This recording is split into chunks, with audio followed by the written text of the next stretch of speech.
Welcome back to Steadfast Strength, the Mom Fitness podcast, where we empower busy moms to take charge of their health.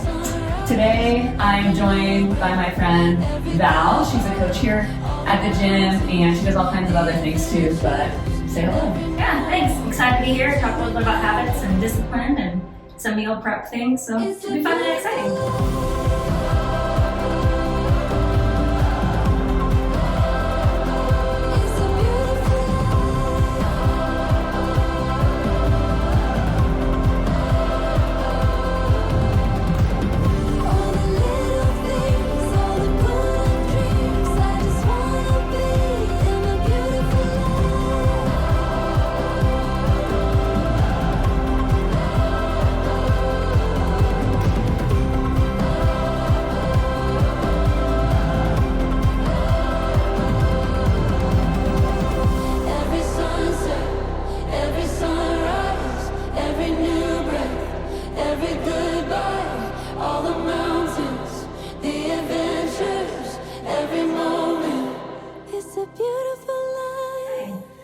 Yeah, when I was thinking about who to bring on for these topics today, again, thinking about meal prep, discipline, habits.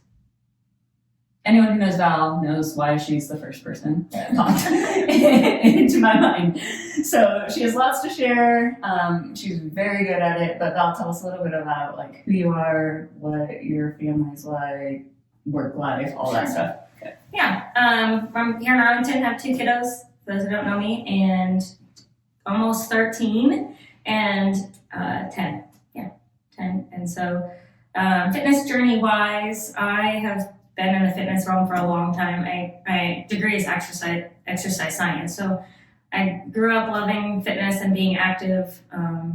Nutrition is something new that I've always been a little bit interested in nutrition, but getting into it the last handful of years has been pretty interesting. So cool. Thanks for sharing.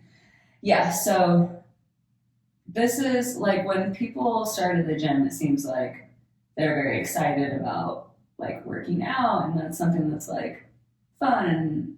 There's challenges. You feel like you've done something, but then there's like the nutrition side of health and wellness, and that one doesn't seem to be as much fun for a lot of people. So today we're going to tackle this challenge, staying consistent with nutrition and fitness through habits, discipline, and why this all matters more than motivation. So let's talk a little bit about the difference between like motivation and discipline. How do you think about that? Motivation fluctuates. It depends on your mood, depends on your energy level, where you're at in life. You can be really motivated at one thing, and then that kind of goes away and you lose your motivation. I feel like habits and discipline are more like who you are and what you want to be. It's like, if I want to be a runner, I need to have habits and goals to say I am a runner. It's more of your identity, I guess. Cool. That's a good thought. If that makes sense. Yeah, absolutely. Motivation will maybe help you get started, but it's not going to keep you. Yeah, that's so good. The consistency of that, doing it even when you don't feel like it. What would you say? Okay, there's that term like finding your why. Have you heard? A little bit, yeah. Like, what do you think about that? Like, is that part of that, or? I feel like that's more motivation too, a little bit. Like for me, like I try to think of like I'm a runner. Like that's part of my identity. Yeah. So what does it take for me to be a runner? Yeah. Eating better, running shoes, like all those things. I have a habit of like putting my running shoes on. That's a habit. Yeah. So that makes me more identify with being a runner. Yeah, that's cool. Yeah. Okay.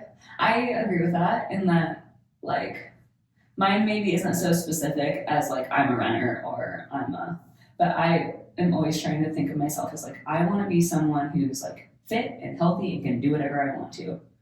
And I try to align my actions with that. Where do you think, like, how do you start to form the actual habit? And like, do you have to make a conscious decision to do that? Or like, what does that look like in your life? For me, I think it's multiple steps of writing it down and how I want to accomplish it and being specific. Mm-hmm. Everything you need to be specific. Like, I'm going to take 10,000 steps every single day. Well, maybe that's doable for some people, but that's a big commitment. Mm-hmm. So maybe it is minor steps of just getting the walking shoes and putting your walking shoes on for the day. And maybe you start slow with different things, but making it more specific and attainable, because if it's not, then you're going to lose that motivation, lose that right away because you're not committed to it. Cool. Okay, so there's like a lot of different realms that we can talk about this in. So let's just start with like nutrition and meal prep, maybe specifically first. Sure. How do you think about that one? Nutrition is and diet are like awful words. I feel like. Okay. Yes. Everyone's like, I've been dieting for years. That's all I've done my whole life. Well, your diet is what you eat. Yeah. Like, if you look it up in the dictionary, it's what you eat. Yeah. So it's just gotten a bad rap. Yes. Yeah. And there's so much out there. Like, oh, you should fast. Oh, you should eat 3 meals a day. Oh, you should eat 6 meals a day. Yeah. Eat when you're hungry. Do this. There's so many different recommendations and things, and I think for different people, you have to do what works for you. Uh-huh. And meal prepping is one of those that works for me. Okay, that's a really good point. That like there's so much out there, and I feel that a lot of what's out there are people trying to sell. Mm-hmm. like my idea works. Follow me. But then you get all these different things. So it's like, how do all of these different things work? Right. Like, well, maybe some of them work for some people and some of them work for other people. Are there any, so you're saying meal prep is one that works for you, so we're going to talk about that. And are there any like, principles of nutrition that you would say are like, these are like no-brainers, like you have to do, like all the diets, all the fads, all the recommendations have these things in common, right? Or, I think it's the protein, the veggie, whole foods, yeah. Veggies and water. Yeah. Are like my main thing. I drink a lot of water a day, and I'm known for eating my veggies and protein. Perfect. She's very disciplined at those things. Ask my children; they get very annoying. Yeah, so there's so much, and it's so easy to get lost in the social media world and all these advertisements being thrown at you. But in our coaching here at the gym and online, like we try to keep it simple. And it's like we start by increasing protein.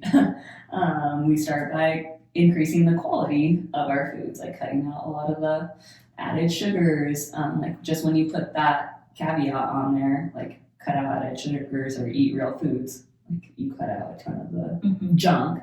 Right. Drink 0-calorie drinks, things like that. I think too, like what was difficult at the beginning is like what I remember learning about nutrition was grains. Like your plate, like it should be a lot of grain. I don't remember it being a lot of protein, and grains are fine, are good in certain cases and things, but that was like your thing. Oh, you need a big grain portion on your plate, but you don't. Protein on your plate, and the veggies, and that's your grain and carbs and things. And that's what I remember, and I think people are you don't see that as much anymore. It's starting to change a little bit, but you don't see like, oh, you need all this protein to start with that. Yeah. So it's hard. Yeah. Yep. Unless they're okay, and we're coming at it from the perspective of like she's an exercise science background.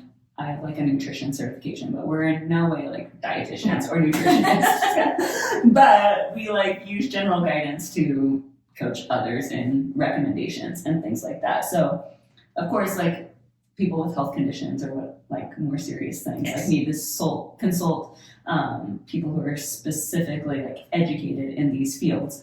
But just from like a performance nutrition perspective, like protein is a non-negotiable, I would say. And it's something that like people don't really know what it is. People are, I feel like, swayed a lot by marketing a lot of the time. Like if something says that it has protein in it, like they assume it's a protein source when maybe it has 5 grams of protein, but a chicken breast, 4 ounces of chicken breast has 20 grams of protein, so there's a big difference there in what you're consuming.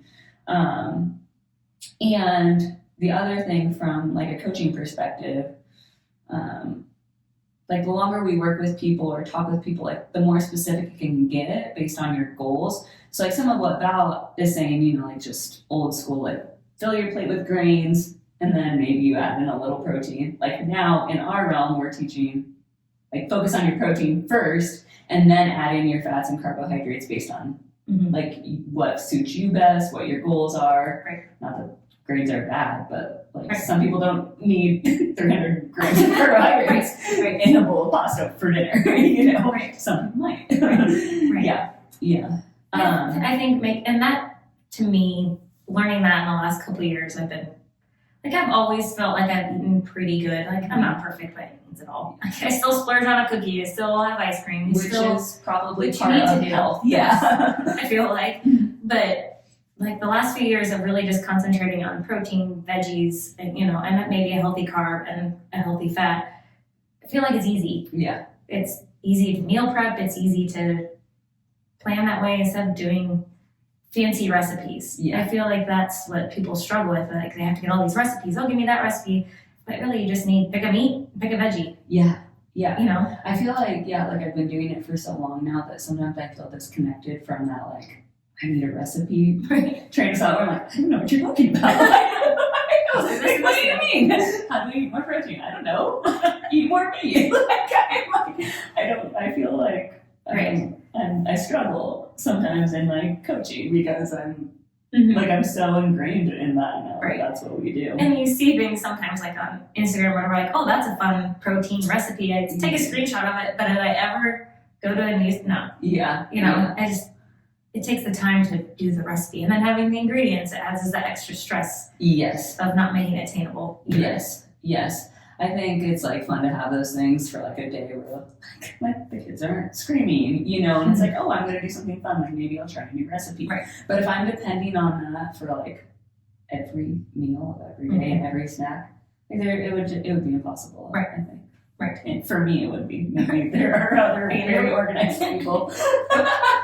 Okay, so you're planning your meals kind of around like protein, veggies, additional carbs if needed, and fats. So what does meal prep look like for you? I mostly have my meals planned out for the week, or at least for a majority of the week, a handful of days. And it's usually Sundays I have meal prep for the week. Sometimes Thursdays. Just depends on what my schedule looks like. And then I make a whole bunch of meals and then I freeze them. And I make it easy so it's easier for me to grab and go. And I just bought a bunch of those disposable containers, plastic containers, and throw food in there, and you can microwave them, you can reuse them, and I make meals for myself for lunch and then for my husband for lunch. Just makes it easy so we can grab it in the morning and go, and we're not stressed, and that's, I feel, a really easy way to stay on track, and you're not tempted by all the other stuff that may be around at the office or at school or whatever it may be, if you're a teacher or whatever, that break room snacks, or that's tough. So this helps me to make sure that I'm at least somewhat getting most of my protein for the day and make good choices, I guess. Do you measure it out?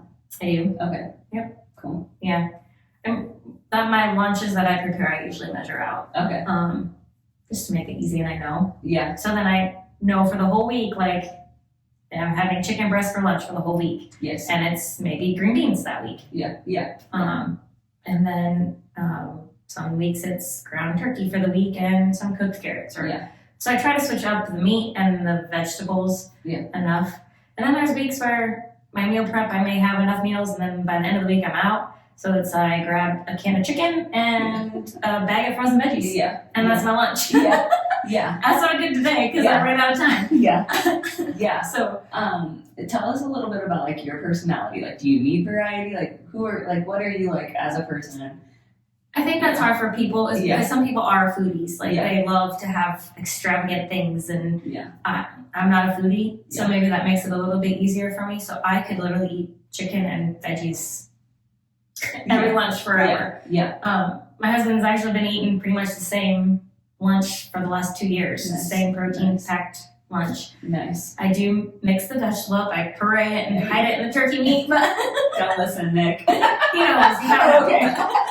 He's still eating it. Okay, you're done. But I think that's just easy ways to those people who don't like vegetables, like sneak it in like ground beef or ground turkey. That's great. So, but I'm not a foodie, so I think that makes it easy to where I can just make it simple. Yeah.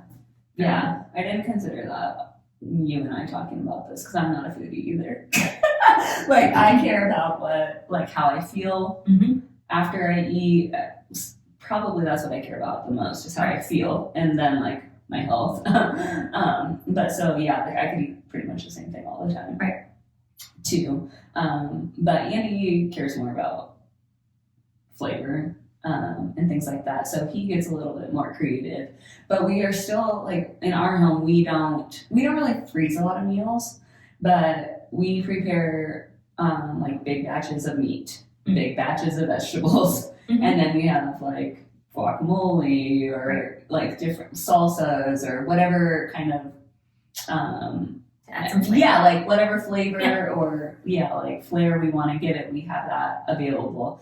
So I'm home a lot during the day or have access to the home, so I don't have to be quite as regimented. Like Val works. Right. You and your husband are both working. Right. Your kids are in school, you're both school aged, so like you guys have to be. And sports and running here and there, so I have to just plan. Another thing I do too is like I look at try to look at the week ahead. What do we have for the evenings? What do we have going on? So I try to prepare some meals for the evening. So maybe like tonight was chicken and rice, and so we'll have that probably left over for tomorrow. Yeah. I'm not a big leftover person, but it just makes it easy to do, and it's a meal that the kids like. So I know like okay, we'll at least eat a couple meals this week. But if I know I'm gonna be gone, then I'll even make homemade Lunchables for my kids sometimes, and I'll pack like a wrap or something in my bag to have, or my bag of veggies. Yeah. So I'm prepared ahead of time. That's one thing I hear people say a lot too, is like, I can eat the stuff that I prepare, but my kids won't eat it, or my husband hates it. Like, how have you dealt with those challenge. things? Yeah. That is a challenge. I try to, they always have to have a vegetable. At supper time, that's probably the only time they really get vegetables, let's be honest. Yeah. But unless they eat it at lunch at school. But like David loves carrots, so he can have 3 or 4 carrots. That's his vegetable. And Brenna will eat a couple different things, but usually I have peppers and especially. And then sometimes I do cooked. They have to have one bite of it. Yeah. So like they don't like cooked carrots, but they have to have one bite. Yeah. But they still have to have their vegetable. And then I think too, like sometimes I try to give them an option of like, this is what we're having, and if you don't want this protein, then you got to figure out what other protein you want. Yeah. So sometimes I give them a choice, but it's an easier protein to access. Yeah. You know, I'm not going to cook lasagna. Yes. Not cooking another meal. Yeah. And my plate does look a little bit different than my kids and my husband at night, just because I love all the vegetables. I love all weird things, and so my plate is like full of vegetables and protein, and theirs may have. Like sometimes we do chicken and mac and cheese. They have to eat the chicken, but they can have mac and cheese. Yeah. You know, I still do the crap food here and there for the kids. It's not like they're perfect at eating protein, veggies, and a healthy diet. Yeah, and they don't need to be. No, they don't need to be. But we still want them to be healthy people, you know? I feel like, okay, I have a few thoughts. One, I feel like because they're kids and they are like energetic and whatever, like people are like, oh, they can just eat whatever, you know? But it's like, what do their bodies need for like thriving, like to grow and like learn and do all the things that kids are supposed to learn? Like I feel like nutrition is almost more important for them. And like, we don't want all our kids to grow up with eating disorders because of the way that we raise them. Right. You know, teaching them the balance of it all too. And you know, but I would agree with Val that I guess in our home it's like, because we sometimes, like right now we have ground bison and shredded chicken and some salmon in the fridge. So it's easier to give the kids choices at dinner time because it's all like prepared. So it's like pulling out the proteins, like which protein do you want? It's like, okay, we have green beans and we have salads. Like, which vegetable would you like today? Oh, you want raw carrots? Whatever. I don't care. Put some on your plate. But then again, for tonight, like the girls wanted mac and cheese, and we had hockey practice. I'm like, that girl's gonna be hungry. Like, let's get her some mac and cheese. So like, I'm not eating mac and cheese. Yes. But they get that also. Yep.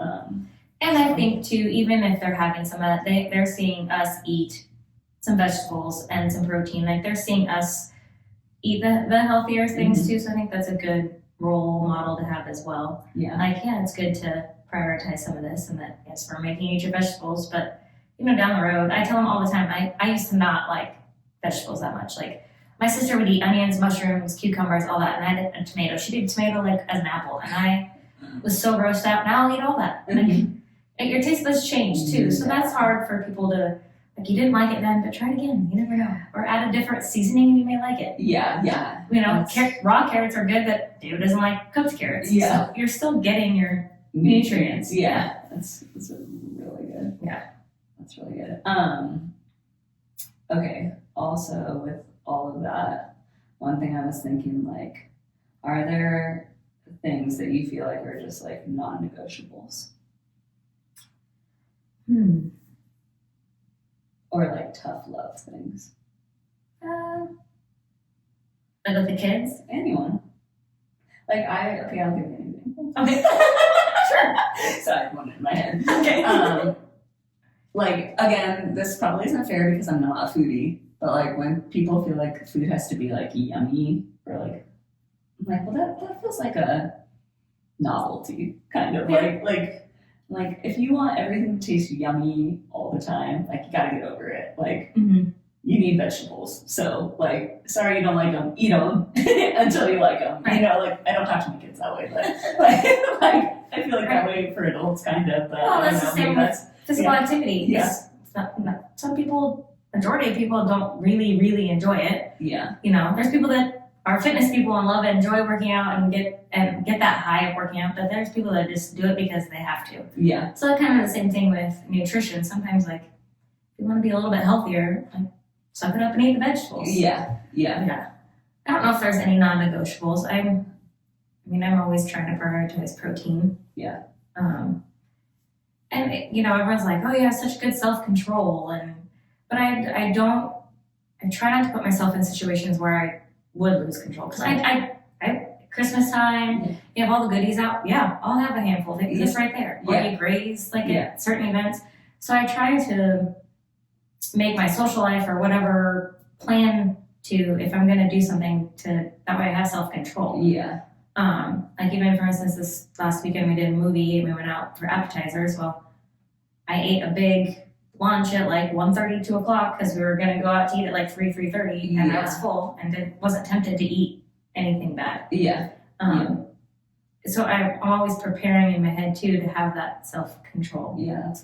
Because I'm like, yes, I do have self-control, but at the same time, sometimes I don't. Sometimes I'm like, no, I don't care. I'm just going to eat the ice cream and the cake too. Right. Well, like, and it's fine. Yeah, it is fine in certain situations, or whatever. But yeah, like, that self-control is a really good point, because if you are so hungry, like, then you have other factors weighing in on your willpower, like maybe you don't really want it, but you're so hungry you can't think straight, And I think putting yourself in situations you want to be put in. So if for instance, if there was a big get together that's going to have alcohol and pizza and all that, and it's like, I'm good, I don't need to go. Yeah. Or I eat a lot before I go, so I know I'm not going to splurge and do that. Yeah. Like, you have to, for me, I have to, like, mentally, like, okay, yep, I'm going to have the piece of pizza tonight because that's what I want and that's what I'm going to do. Or I'm like, I'm kind of trying to watch what I want to do I'm in a certain challenge, or I'm trying to be disciplined, I'm going to eat beforehand. Yes. I think that's part of the self-control. Like, I want to if I'm going to indulge in something, I want to make a conscious decision. I don't want to be just like binging on something because you're starving. Yeah, and then like, oh my gosh, what did I do? Or like, not have I think a lot of times people call it willpower, but it might be like unpreparedness or not clearly defined goals, like things like that. Right. And putting yourself like around people who are similar to you with the same goals or wanting the same thing. Yeah. So if you're hanging out with a bunch of people that all they do is eat pizza and drink, that's what you're going to do. Absolutely, yeah. I'm not saying drinking and eating pizza is a really bad thing, but, you got to watch that a little bit. Yeah, you do it every night. Yeah. It's going to add up. Yeah. And true. Yeah. And I feel like you also find that support people that get what you're doing. Yes. Like, yep, I'm bringing my own food this time. Yeah. Sorry. Like, that's, because if I'm going to eat the other stuff that's there, it might make me feel sick, and I don't want to feel that way. Yeah. Gosh, there's so many different ways we could go with this conversation. So many. It's true. Yeah. So one thing I think what you're saying part of is like communicating to other people what you're doing so they know, like too. Like I remember when I was teaching, like people knew I was into fitness and stuff, so there would be like potluck days and stuff. And they would be like, oh, Kelsey won't eat that. And I was like, dang, I was really going to eat that. But now that they said I'm not going to, I guess they're right. I guess I'm not going to eat that.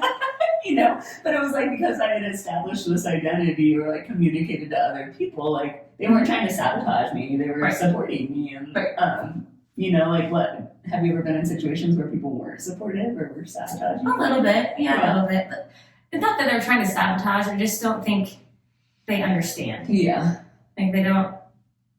Understanding, I guess, is the biggest thing. And then, when I really did this, taking my meals places when we first did the challenge a couple of years ago. I was like, okay, I'm going to do this, try to be really disciplined and really watch what I eat. And like, it was hard. Mm-hmm. Like it's hard to stay strict and disciplined. And it's good to do like a 6-week cleanse almost, just to stay strict and really eat healthy things and make choices. It's crazy how you feel different. But the first time I did it, we were staying in a hotel all weekend, and I packed a cooler of food. And I had salmon for breakfast because I wasn't having access to a microwave in that day. So I heated up my salmon that was for my lunch and brought, eggs, boiled eggs for lunch. And so like I had to really prepare in my head. And and part of me, I just don't care what other people think. Yeah. Like I'm doing it for me and for my family to be longevity for the long run. Like I want to feel good. And sometimes when I eat some of the crap, I just don't feel good. And I don't sleep as well. I mean, there's so many things. Yeah. And what I also have been learning and reading is like how crazy like food is with your mental. Like, it's all connected. Yeah. And like, I'm sure everyone of you've binged before and you ate a whole piece of big cake and you're like, oh, why did I do that? I feel miserable. I have a headache, gut ache. I don't sleep as well. And then sometimes you get in that trap of where you keep eating more. Yeah. Like, oh, I just splurged on that. Well, I might as well eat this cookie. I might as well do this. I might as well not. I don't feel good. I'm not going to work out in the morning. It just spirals into a deeper hole. Yeah. Yes. That's, yeah. Yeah. Like it's like, okay, if someone's overweight, eats like low nutrient food, doesn't get good sleep because they drank or whatever. Like they don't feel good the next day. Like can't work out. Like it's not like random that people don't feel well. Like there's a cause behind all of this. Right. Yeah. Okay, you brought up eating salmon for breakfast and stuff, which like kind of absurd maybe, but also maybe not. Like that's another one of those things that I think like when you just eat food that is like good for you, it doesn't matter if you're eating chicken for breakfast, it doesn't, like you're finding ways to add vegetables into your eggs versus being like vegetables at breakfast, like I don't do that, I think it just kind of goes away. Okay, you also talked about like feeling good, these challenges that we do. So what she's referencing there is that sometimes at the gym we will do like a 6-week challenge where we'll tighten up on a lot of different habits. And as a coach, like I know that it's pretty extreme and that everything's probably not going to stick forever. But I want to give people a taste of, okay, this is what it feels like to like cut sugar out, to eat protein, to drink enough water, sleep enough hours.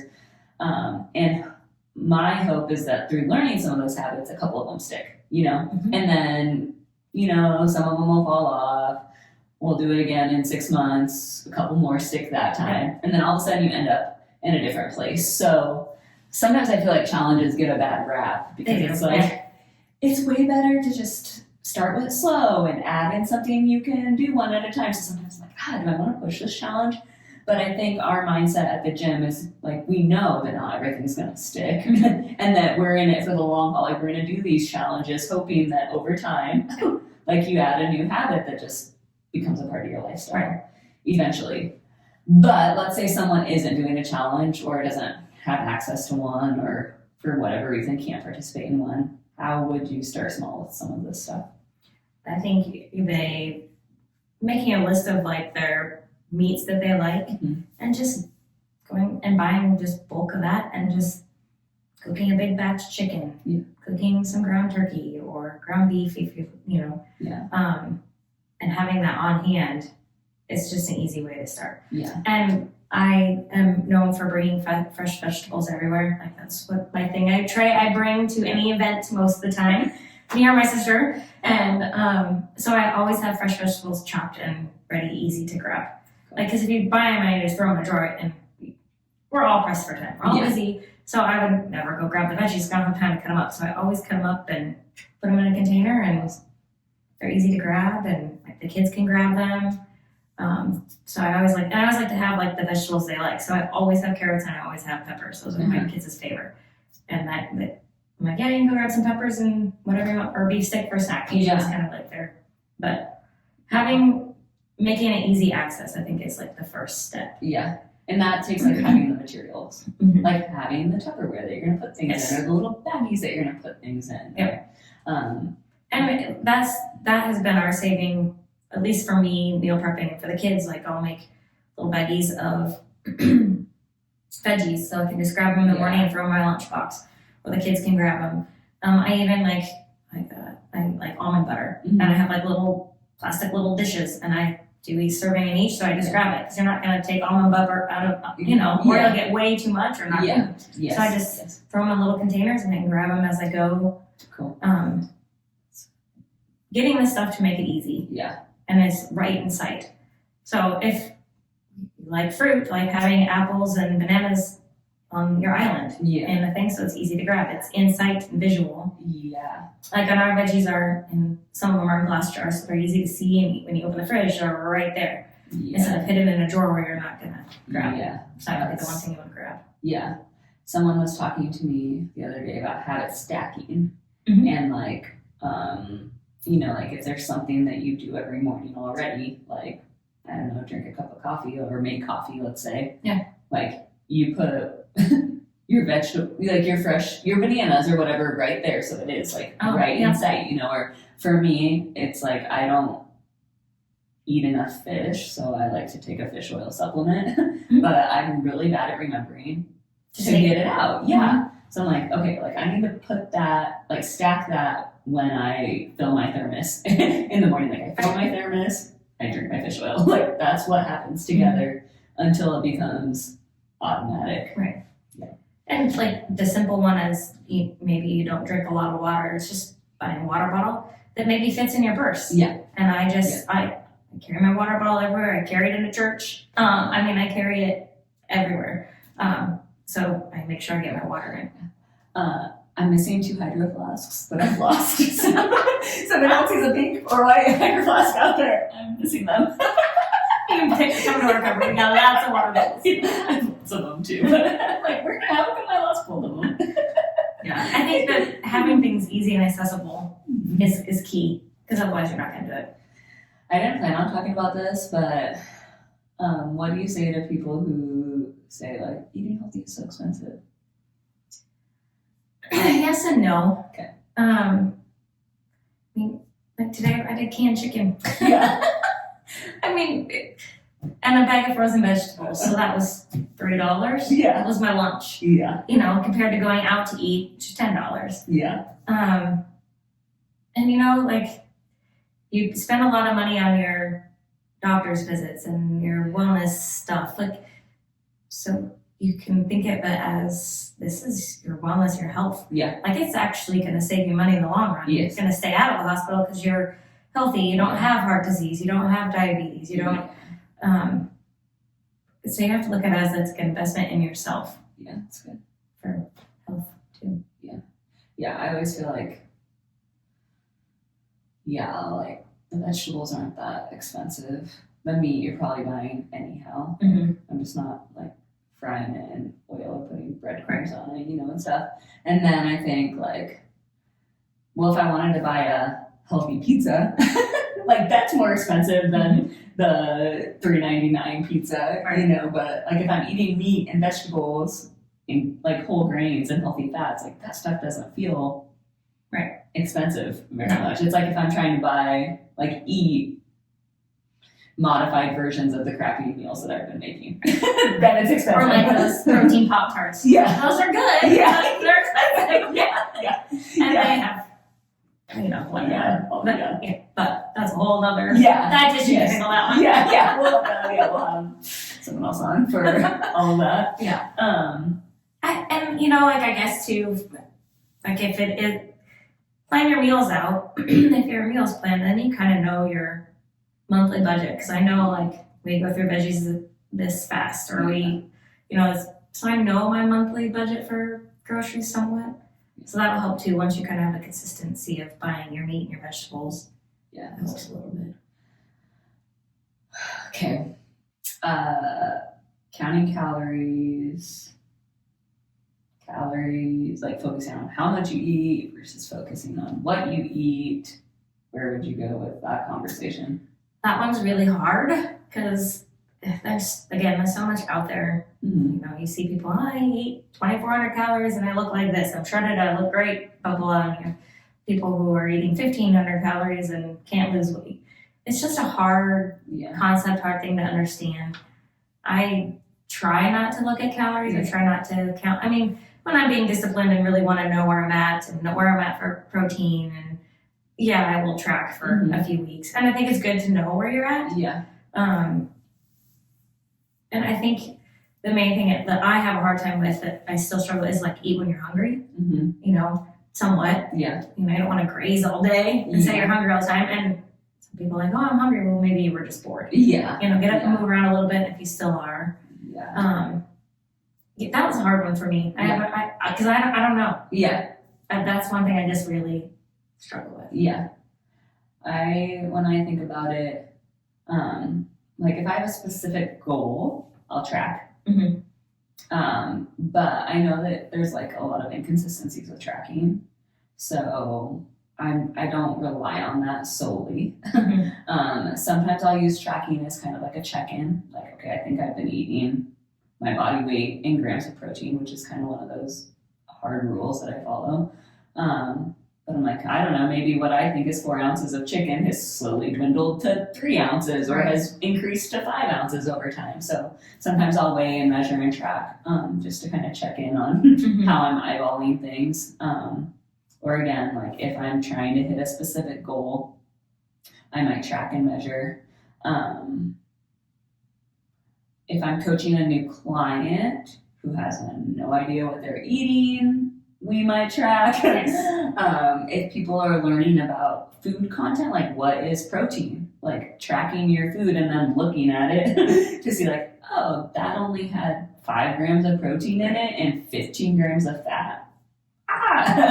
Like tracking can be really eye-opening for people learning like what's in their food. But again, like I think if you kind of follow some of these principles, like you don't have to worry about it as much. Like I rarely track, and I'm like, and I was talking about this with Emily in last week's episode. Like, a lot of times people start at the gym like wanting to lose body fat or whatever, but then it's like it becomes fun and it feels good to move, and there become all these other incentives. I kind of feel similarly about nutrition. Like maybe I start eating a certain way because I think I need to lose body fat, but then it's like, wow, I really like the way I feel, and like I can eat a lot of meat and vegetables compared to like trying to restrict the amount of pasta I eat, Yeah, my kids make a comment all the time about, Mom, you have a lot on your plate, but it is like a heaping thing of vegetables and meat. Like my plate is full. Yeah. But I have so much, and you feel like you're eating a lot. Yeah. Too. So, Yeah, I think that's a huge mindset shift. I remember being in college and buying like a Cliff Bar and a little like $1.99 thing of carrots for lunch, and thinking that I was being healthy because I wasn't eating that much, but I didn't have any protein in my lunch. I was starving. Right. So then my friends invited me out for nachos and margaritas that night. Like, I was way overeating, Right. Like the calories ended up being blown out of the water, but I felt like I was being good a lot of the time. Right. And I feel like a lot of people say that, like, I eat pretty good. Like, that's pretty much the number one thing people say. I eat pretty good. okay, let's break that down. Like, what does that mean? But like I've learned that like I'm never not satisfied, really. Mhm. Like if I'm trying to lose weight or cut, I might have a little dissatisfaction, Mhm. but I never feel like I'm starving myself. Right. Ever. Right. I don't think. And I think counting calories is good for those that are just starting out. Yeah. Just to have an idea. Yeah. Because you may think, I'm eating pretty good, and then you're like, oh, I took a sip of pop, or I took, like, Handful of goldfish here, a couple, you know, like. And that adds up so fast. Yeah. And you don't realize it. So everything you put in your mouth, maybe you should write down everything that goes in your mouth for one day or a week, and like, ooh, I am not eating as well as I thought. Yeah, and or like the difference between a chicken breast and Raising Cane's. Mhm. You know, Right. like there's a difference in the calories Yeah. between those two types of chicken. Mhm. You know, Right. Yeah. Yeah. Yeah. It's a hard mind game. It's a hard for people to understand too, I think. And it comes down to like just learning and educating yourself a little bit too, because that's a one like, how many calories should I have? And I mean, there are good fitness tracker or calorie counters out there that give you an idea. Yeah. But I think at the same time, you may feel like you're having 4 ounces of chicken, but really you aren't having that much. Maybe you're only having 2. Yeah. Or, so even being a little bit diligent to weigh it and see where you're at, just to kind of know. Yeah, and that would be like another one of those materials, like to weigh it, you have to have a food scale. You know, so you just buy the food scale. Yeah. You know? $8. Yeah. Yeah. Amazon will have there in 2 days. So Yeah. like, Mhm. yeah. And I feel like I'm pretty good at judging it, Yeah. now I've done it enough, but like when I meal prep, I still weigh it because it's just easy. I have my scale, I scoop the meat in Yeah. and just do it that way. So I kind of have, I'm not like right exactly at 4.0. Okay. Yeah. Yeah. I'm at Take a little bit 4.2. out. We're at It's okay. 4.1. Yeah. But like, at least I know that I'm not getting 6 ounces or I'm not getting only 3. Yeah. How do you, okay, so I also have seen people go the opposite way, where they get like almost neurotic and obsessive about these things. Like, where's the balance in that? And like, how do you keep a actually a healthy mindset toward nutrition without letting it be something that disguises itself as a healthy habit when really it's Right. like an obsession, you know? Yeah, that's a good, because it can be. Yeah. I mean, it really can be. Yeah. I had someone tell me one time, like, if you feel like you have to do it, like, try not. Yeah. You know, like, back off it for a second, you know? Because, like, your worth and your whatever doesn't depend on you doing that. Right. So, like, that was kind of a gut check for me. Right. And I think, too, maybe you get so obsessive where you're not doing anything. Yeah. That you're like, I'm not going there because not doing it. Yeah. I mean, you have to have a little bit of balance. Yeah. I mean, no one's perfect. Yeah, you don't want to sacrifice like, Your life. Yeah. It might be like, you know, we were talking earlier about social influences, and so I think like there's a healthy place for reflection on the role that maybe people play in your life. But if you're noticing like you won't go on a date with your husband, well, I'm sorry. Val's doing a whole 30 right now, so I guess we're gonna go with that. I did 30 days. Yeah, just 30 days. But you know, like if that's like your regular, like you can't go out with friends because, you know, unless you, and I would say too, like when you are in a season of like pursuing a certain goal, you might have to say no to some things. You know, like there's a cost to pursuing that goal. And like if that's just your normal, like I'm not pursuing anything, but I can't hang out, like I can't do this, like then you might look at the quality of your life a little bit, you know. Yeah. I think that that's one of the things that's important for people to identify too, is like what is their goal? What stage are they in? Like sometimes people think they want to lose weight or lose fat, but they don't like clearly set that as a goal. So then they're cutting sometimes and then they're binging on the weekends and there's no clearly identified, this is what I'm doing. Yeah. You have to set down your goals and your expectations of what do you really want out of, you know. Otherwise you just feel frustrated and then you're wasting. wasting. Yes. And then like you put in your hard work for your workouts and then you're really trying to track your nutrition, but then you just you don't want to put in all the hard work of that and then if that's your goal, you know, like if your physique is where you want it to be and you don't have any performance goals and you're like living in the Goldilocks zone for you, then go for it. Cool, whatever. This is like talking to people who like are dissatisfied, I would say, or feel like stressed out, burnout by the process of trying. And it's truly crazy how much better you feel eating pretty clean. You know, like over the holidays, everyone, you know, you binge on different things and a little bit more alcohol or whatever it may be, and you know, you feel fine. But like my energy level now, getting back into, you know, eating healthier and that type of thing after the holidays, I'm like, oh yeah, okay. Yes. Like my workouts are a little better. I'm feeling good. Like not as sluggish. Yeah. It makes a big difference. A huge difference. A huge difference. And I read something one time that said like, sometimes being disciplined for 6 weeks, you know, maybe that's what you need to do. Or I'm doing Whole30 right now because I have some different things I want to try and figure out. And it's hard and it's not easy, and I have to say no to things and do those things. But finding a diagnosis of cancer is hard, and defeating that is hard, or beating that is hard. You know, so 30 days, it's okay. Like it's challenging, and yes, it may affect a few things in my social life for 30 days, but in the long run, you know, there's a lot of other hard things. And I like just training my mind in that way to do hard things, like getting uncomfortable sometimes, like, because life is hard, you know, like I'd rather navigate life's difficulties with a healthy body, you know, and like, again, like there are just hard things. So like, I want to develop that mental fortitude to like be able to navigate things or have pathways in my brain that are formed to like lean in, like, let's do this, let's go. Yeah.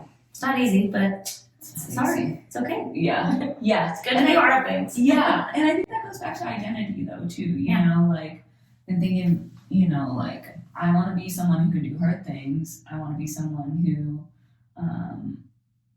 like, okay, not just identity, but values too. Like, I want to live a long life. I want to have a long health span where I'm able to do things in older age. Like, though, like, if we want to talk about motivation versus discipline, like, those are some of my motivators, like wanting to be able to do those things. And then the discipline, like sometimes when those things seem out of reach or aren't like inspiring me at 4:45 a.m., you know, like I can't wait to be 75 and deadlifting, you know, like then it's when those habits like kick in and keep you like pursuing toward that long term. Okay, so life happens. Like there's going to be seasons that are harder than others. If you miss a day, get back on track. Like how do you navigate that? How do you pick back up after a bad day or whatever? Yeah, I think it's maybe your community. You know, if you miss a day or whatever, or telling somebody what your goals are and they can help keep you accountable. You know, like, hey, I really want to stay on track on my nutrition for 6 weeks or whatever it is, and you need to tell your spouse that. Because if they're not on board, it's going to be really hard to complete that challenge.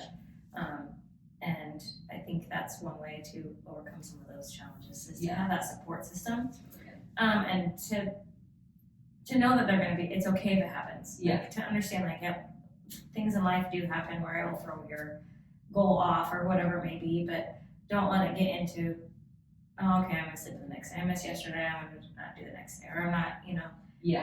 That's where you get in trouble. Like, you're gonna have a bad day. It's okay. And maybe it wasn't, like maybe it wasn't even a bad day. Maybe it was a great day. Maybe you were out with your friends having a lot of fun, you know? So it's like focus on like the social benefits of that. Or the positives of it.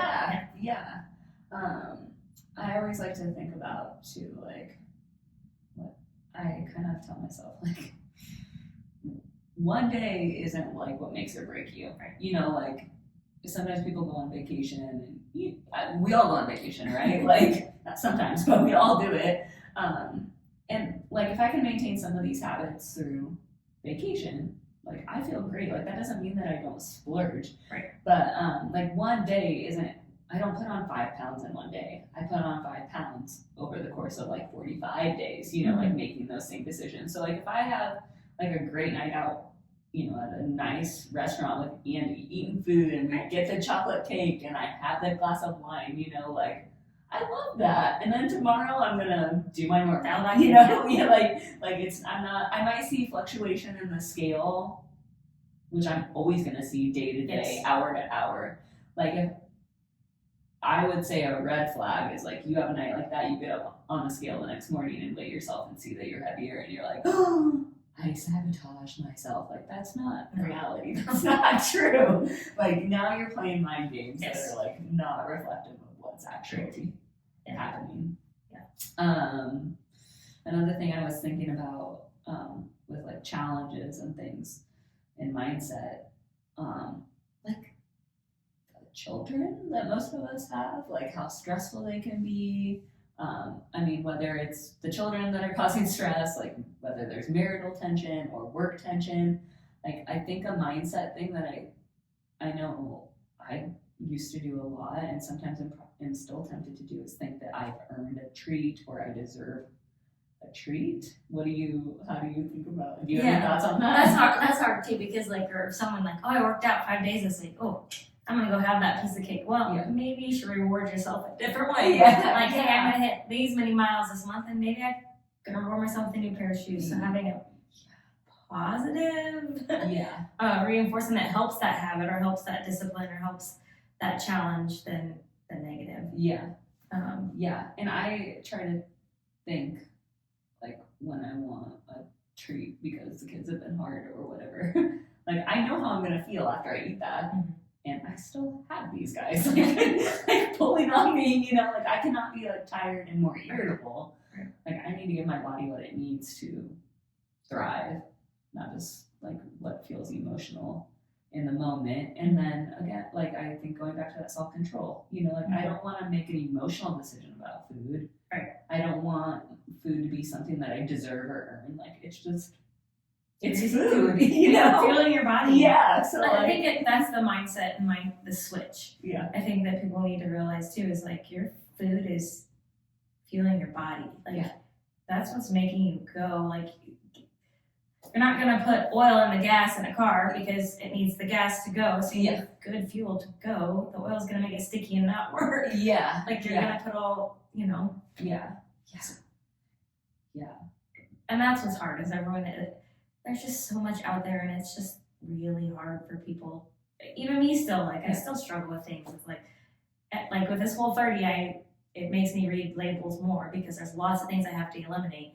And like some things you think would be just as healthy, I'm like, oh, it has like palm oil in it. There's supposed to be almonds. Like why is palm oil in almonds? Yeah. Like that's what's frustrating. Yeah. People are like, oh, I'm making healthier choices, which almonds are a little bit healthier choice than other things. Yeah.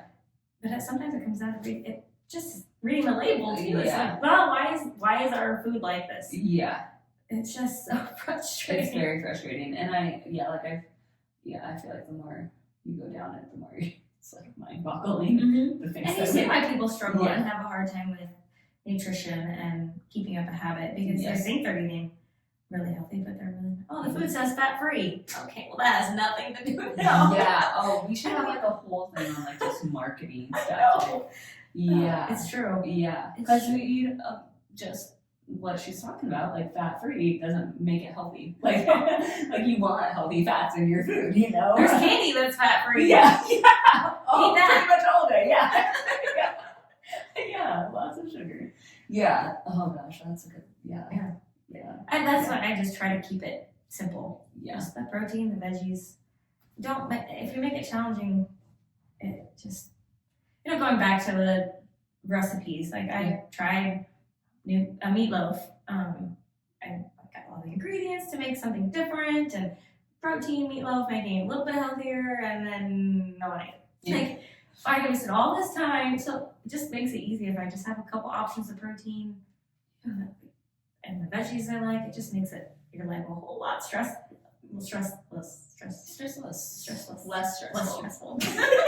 I like that one. I'm talking too much.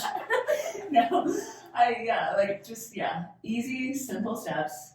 If you start to think about everything or pay attention to everything, I think you can get really bogged down in it. I think everything is on a spectrum, right? So there's food quality issues, we could talk about how nutrient dense is this pepper, or is this chicken breast the same as this organic free range chicken, wow, like, yeah, we could get like really bogged down. And not to say that some of that stuff doesn't matter, like it does. But I think if you're at ground zero, like you start changing what you're eating. Like first of all, like incorporate the protein, incorporate the veggies. Like that's your action step, you know. And then again, like that might be the habit that needs to be built, right? Like you don't have to worry about doing everything perfect, but you just start with that step. And once that becomes your normal, then maybe you have a little bit more capacity again to like make it more fun and add more flavor, or worry about the food like the quality of the chicken or that you're eating, you know. But I think if you try to worry about all of it, I think it won't happen. And again, like what is your goal, you know? Like for anyone who's thinking like, man, I need to lose some weight, like some fat to be healthy, like then this stuff probably matters, you know. If for anyone that's thinking like, I want to perform better in the gym, like what you eat matters. For anyone thinking like, I just want to live a long, healthy life, I want to feel good, what you eat matters. Like you can come at it from all different ways. Yeah, but like probably gonna end with what you eat matters. That's the thing. You can kill yourself in the gym and work so hard, and if your diet is not good, it's not a waste of time, but it is if that's like you want to be moving, you want to be walking and doing those things as a healthy habit, but adding a little bit better nutrition too, you'll see a crazy difference. Like, I noticed it for me, like how I've worked out a long time, I work out all the time, but if my nutrition isn't good, I feel like I'm wasting my time. And I think like it's one of those things that just like all accumulates, right? Like I would still argue that like strength training is probably the best. It is like the best thing you can do for your longevity. But like physique wise, like you probably wouldn't need to exercise at all. You just would need to change your diet to like lose fat or see composition changes, you know. But doing those things together, like now you have like a healthy combo of things that are leading you not just to like a different physique or better health markers, but like longevity. Yeah, those are two good habits to try to tackle. It's hard. And then there's so many other habits we could talk about too, you know. Sleep and but starting with the workouts, starting with the food, probably a good place to start. But even simple ones, like if you want to read more, well then for me that was one of my goals this year, is to read a little more. My book is always in my purse. There you go. So it's easy to access. So when I'm bored, instead of scrolling on my phone, I have my book. That's awesome. You know, just little things to. Or if you're not a reader, but maybe listen to podcasts, like have your headphones with you, so that when you're walking around the store, you know, you can pop in your headphones and listen to something. Cool. Any last words of wisdom or advice? Or? I don't think so. Okay, cool. Okay, well, this is my dear friend Val. Thanks for having me. Thanks for being here. Next time on the podcast, we'll be talking with Hannah, another coach here at the gym, and talking about self-care and why that can be important for moms. So thanks for listening. See you next time. It's a beautiful life.